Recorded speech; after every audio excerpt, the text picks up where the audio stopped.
Scary hallucination. Backstory.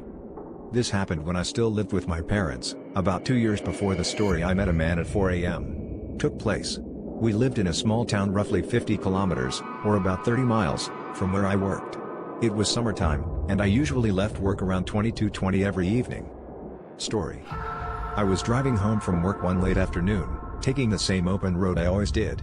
A long stretch flanked by dense trees on both sides, with occasional clearings. That day, I was feeling unusually drowsy. The clock was somewhere between 22:30 and 22:50. Work had drained me.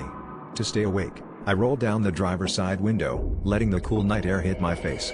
It helped me recover slightly. Somewhere along the road, I noticed movement in my peripheral vision, off to the right. I eased off the gas, thinking it might be a deer slipping past the wild fence. But as I got closer, I realized it wasn't an animal. It was a man. Just standing there. Not moving. Not signaling. Just watching. I slowed down significantly, half expecting him to jump into the road.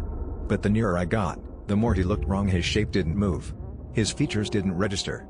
And then, as I passed him, I saw nothing. No skin. No eyes. No mouth. No hands.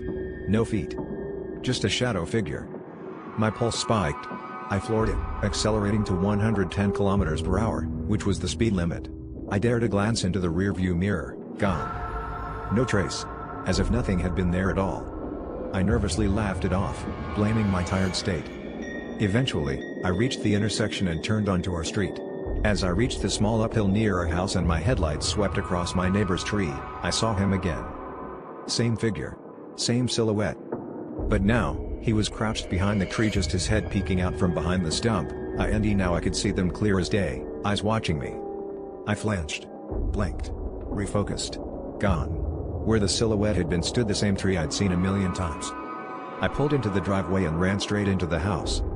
My parents, who were usually still awake at that hour, shouted from the living room. "What do you think you're doing? You're supposed to be quiet when you get."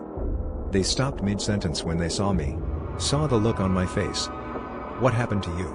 asked my mother. I told them everything. To this day, it's still the scariest hallucination I've ever had. Since then, I've made changes, I sleep better, and I've moved into an apartment much closer to work.